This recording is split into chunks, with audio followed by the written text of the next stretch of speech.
Welcome to Moving to Florida 101. In today's video, we sit down with attorney Charles Esposito to go over some common questions and issues our clients have when home shopping, buying, and selling property here in Florida. And the disclaimer for this video is for entertainment purposes only. Do not take any information as advice. You need to hire your own legal counsel to address your specific needs. So when you're ready to buy or sell a property in Florida, reach out to our team. We'll help you get your property ready to sell or help you find the perfect house. And we will get you in touch with attorney Charles Esposito and his company. Okay, now that that's out of the way, back to the video. So we are going to cover, what does the title company do? Do you need an attorney when buying or selling in Florida? Does title insurance protect you after you buy your home? Differences you may see in common used Florida real estate contracts compared to New York, New Jersey, the Northeast, and California. Inspection periods and your rights to cancel a contract when buying. Loan approval period and obtaining financing. Dealing with open permits and code violations when under contract. And at the end, Charles is going to share an easy solution called the Ladybird Deed, something that might save you a lot of time, money, and let you skip probate when you need to convey your property to your loved ones. The chapters are all below, so you can skip to any part. Enjoy, and reach out if you have any questions. We love to help.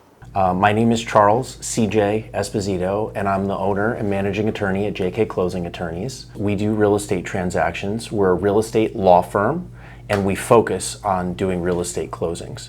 So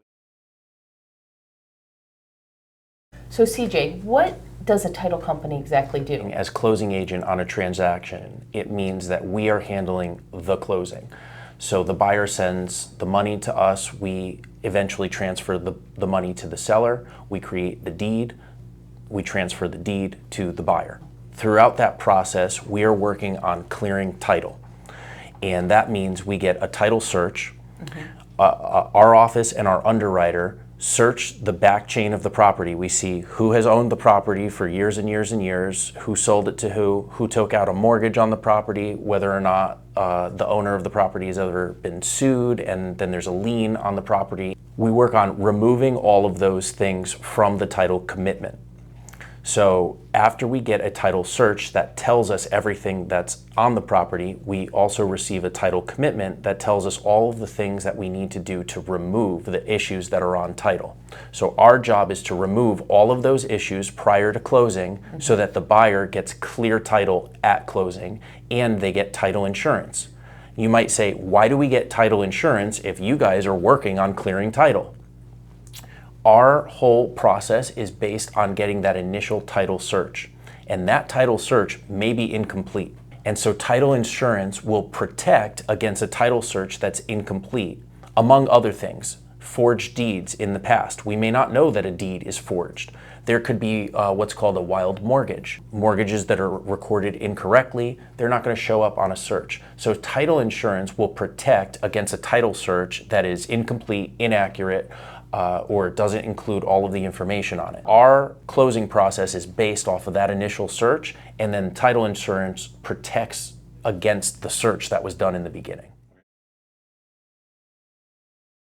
You do not have to have an attorney to do a real estate closings.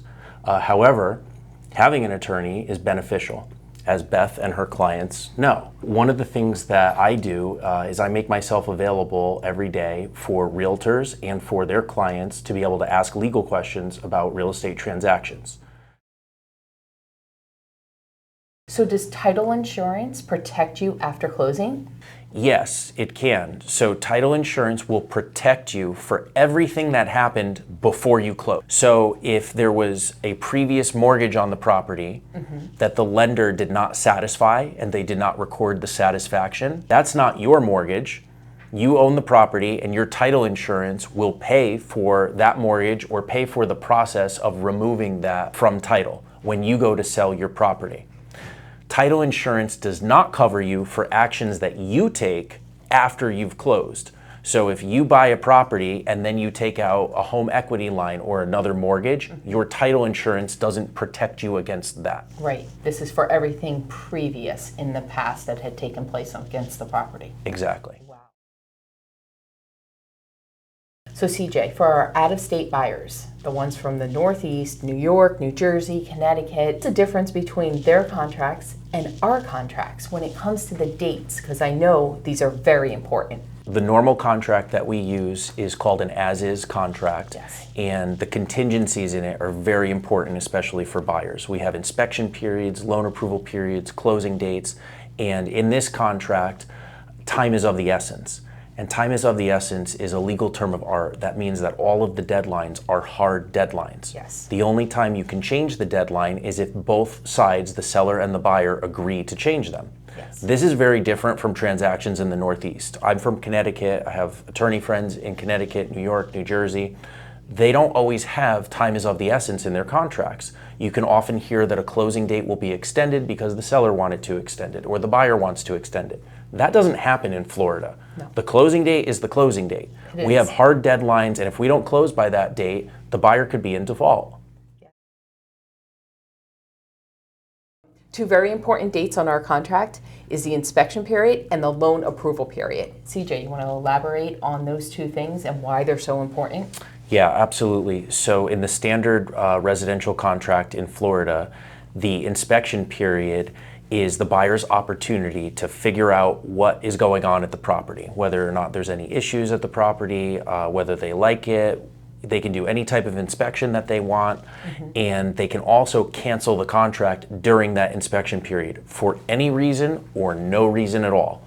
They don't like the color of the house anymore, they can cancel the contract. It's the buyer's absolute right to terminate the agreement during the inspection period. Yes. And that's different than other states as well. There are some states that don't allow you to just cancel for no reason in an inspection period. Yep. So if you've ever done a transaction in New York, for instance, they usually have letters of intent and then they negotiate contracts. In Florida, we fill out an as-is contract and we submit an offer almost immediately because the buyer can just cancel it during the inspection period if they're not satisfied with the property.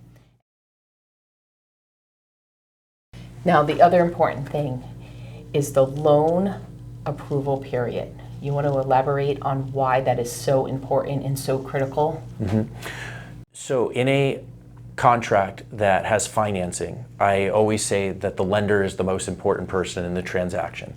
So the lender is going to control whether or not we close because they're going to approve the buyer's loan. And there's a loan approval period in the contract. It is usually about 30 days. It could be negotiated to be shorter or longer.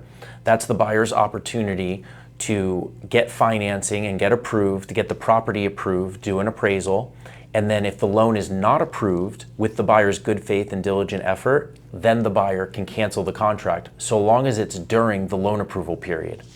And if they don't have enough time during the loan approval period, they have to try to extend it, but the seller doesn't have to grant them an extension. Open permits, code violations, these are things that you handle all the time, but as an agent, as soon as I take a listing or a home that someone is interested in putting an offer in, I immediately get on a website and check to see if there's open permits because sometimes roofs are never closed out, fences are put in illegally, and they pulled a permit but they didn't close them. So let's just chat about that because that can really delay a closing. Absolutely. And we've talked about permits and code violations a lot. We have specific language that my office likes to use to put into a real estate contract about code violations, open permits, expired permits. Yes. And we actually have a whole department that helps sellers close out expired permits and deal with code violations. I actually went to a magistrate hearing yesterday for a client. So we handle those things, and just like you said, it can delay a closing or it can even prevent the closing from happening depending on what's written in the contract. Yes. So we want to deal with those issues as quickly as we possibly can. Yes. And make sure that the correct parties are held responsible for it as well. So it really is important as to what's written in that contract. And one of the services that we provide that Beth utilizes all the time is we review contracts before they're executed. Absolutely. So if there's a question about a permit or a code violation or something like that, we can make sure that it's taken care of at the execution point of the contract. Yeah. But then also throughout the closing process, we order what's called a municipal lien search. Yes. And we officially get the records from the county and the city as to whether or not there are open or expired permits and whether or not there are code violations. And some code violations can accrue hundreds of dollars a day. Yes, they can. And so if there is a code violation that has thousands and thousands of dollars on it, we have to resolve that in order to close the property. Yes. And I think, Beth, we've had a couple of transactions where I really needed to get involved, and we also had to get other attorneys involved as well. Yeah, and that example is we had a family that they were left a property after someone had passed away, and we could not figure out who actually owned that property at that moment. So I reached out to you to guide us in the process of being able to sell this home. Right. Yeah, so in that situation, the property needed to go to probate. It did. So the owner of the property passed away, Yes. and they didn't have any mechanism for the property to transfer to any of their heirs. Correct. So we had to refer that to a probate attorney that handled the probate. They entered it into court, and then we found out who the beneficiaries were through that process, and then those beneficiaries were able to sell the property. My office generally advises clients to handle their estate planning affairs prior to passing away, of course, and we have a mechanism for that that's fairly easy called a ladybird deed. Yes. And a ladybird deed is the layperson's term for an enhanced life estate. An enhanced life estate means that if you own a property, you can put the deed to your house in your name, and then also say that upon death, the property will go to whoever you want it to go to. And while you're still alive, you can still sell that property if you want to. So there's no hindrance on your ability to sell the property, mortgage it, or do whatever you want with it. But then, if you pass away, the property will automatically go to your heirs or whoever you choose to put on that deed, and the property will not have to go to probate. So you save your family members some time, effort, energy, and money. Yes. So that they can sell the property. If you or a loved one have to go through probate, you're probably going to spend north of $2,500 at least. I've seen probates cost over $10,000, so you really want to save your loved ones that time, effort, energy, and money so that your affairs are in order and their affairs are in order as well. Okay. If you're interested in getting a ladybird deed, our office charges $300 to prepare one and record it. It includes the Florida recording costs. You can reach out to Beth at Buy Sell Diva and ask her to get us in touch with you. We have a form to fill out, and we'll get that done for you. Hey, thanks so much for watching. When you're ready to buy or sell a home or a property here in Florida, let our 20 years of experience and knowledge help ensure that you get top dollar for your property when selling, or making sure that you get the home of your dreams. So reach out on social anytime, call or text. We're always here to help when you're ready to buy or sell a home here in South Florida. We look forward to connecting with you soon. Thanks so much. Bye.